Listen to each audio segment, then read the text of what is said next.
I honestly think that we're in an age of information. And in an age of information, ignorance is a choice.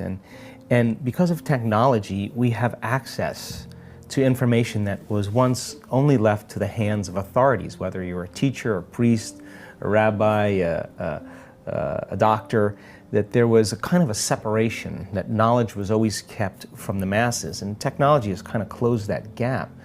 So everybody's informed right now. You can get answers to just about anything at your fingertips, and with the gaining of information, with the gaining of knowledge, there's a change in awareness. And awareness is consciousness, and you can't have consciousness without energy. So there's this very strong fundamental change in the energy of the way people begin to interact in their environment and in the world. So what was once considered novel just 5 years ago is old information to this day. And now, because more things are happening in a shorter amount of time because of technology, everybody's gaining information quite rapidly. And because of that, paradigms, whether it's the economy, political, journalistic, whether it's the religious model, the medical model, the environment, education, it's all beginning to come apart because that old model can't sustain itself in the changing times. So I think people right now, because they're so informed, are beginning to realize it's not enough to just know, that this is a time in history to know how. So rewind the tape 15 years ago, me standing in front of an audience, people love the information, but to get them to actually do something with it, there was this kind of general resistance to doing something with it. Well, now people want to give their time to instruction, to learn how to apply it, to learn how to take that philosophical, theoretical, scientific knowledge and personalize it, to demonstrate it, to initiate it in some way, to modify their behaviors and do something differently. And getting them to get their behaviors to match their intentions creates a new experience. And experience then is one of the things that enriches circuitry in the brain. It literally changes. I mean, learning is making connections, but experience is enriching those connections. And the side effect of a change in the circuitry in the brain when in the midst of an experience, that we begin to feel an emotion. And the emotion is the payoff from the experience. When you feel unlimited, when you feel gratitude, when you feel whole, when you feel in love with life, now you're teaching your body chemically to understand what your mind has intellectually understood. Now you're embodying the truth of that knowledge.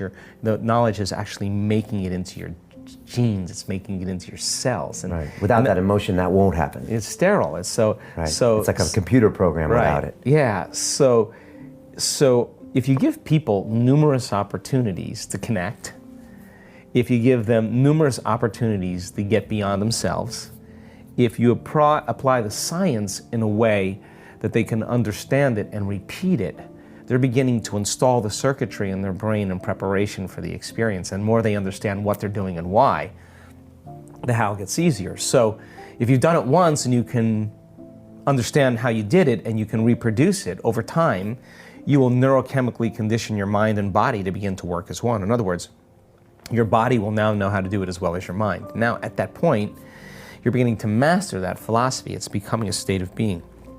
So I watch people go from a philosopher to initiate to master. I watch people go from knowledge to experience to wisdom. I witness people to go from mind to body to soul, to thinking to doing to being, to learning it with their head, applying it with their hands, and knowing it by heart. And what's happening now is that there's a very profound interest in evidence. And so we've done extensive measurements that we've talked about in past shows to prove. And science is important to you. It's not important to a lot of people out there, but for you it was always the glue that really brings this together, between the logical brain and the emotional brain? Well, I think it's a few reasons, and I'll speak very candidly. I think that science is the contemporary language of mysticism. When you start talking tradition or culture or religion, you divide an audience, but science creates community, right? Because that's the contemporary language and understanding when you combine quantum physics with neuroscience and neuroendocrinology and psychoneuroimmunology and epigenetics. All of the science points the finger at possibility. So that's one reason, because I don't want people to be intimidated, because what science shows is factual, right?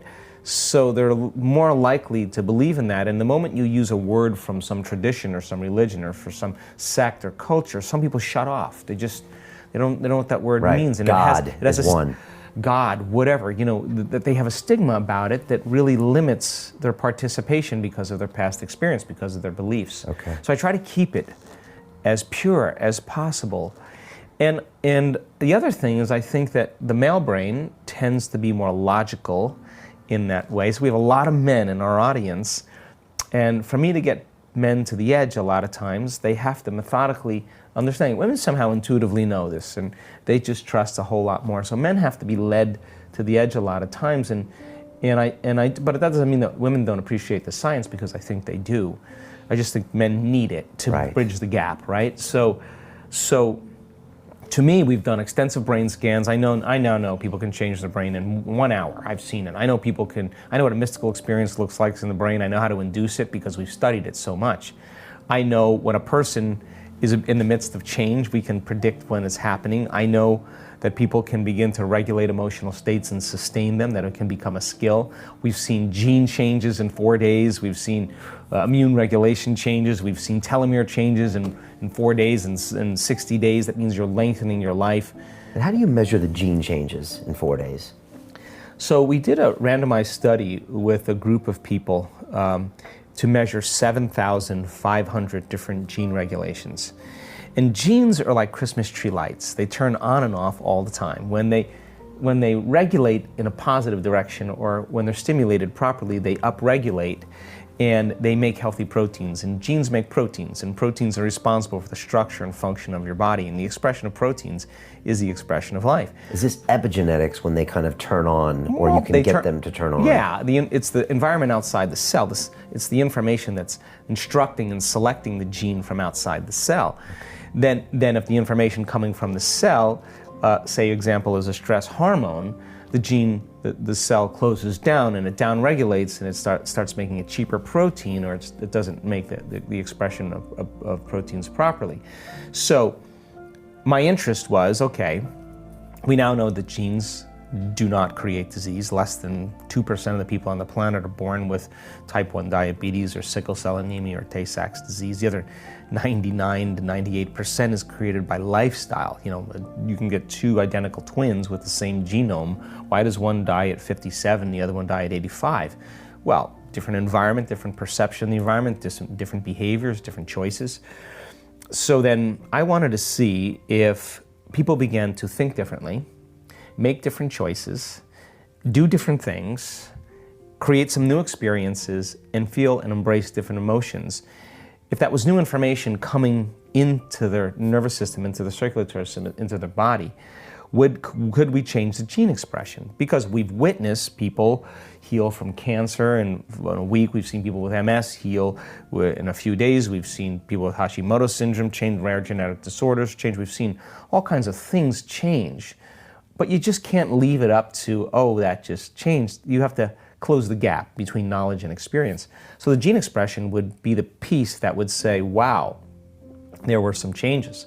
So all we wanted them to do is to do those specific things of thoughts, choices, behaviors, experiences, and emotions.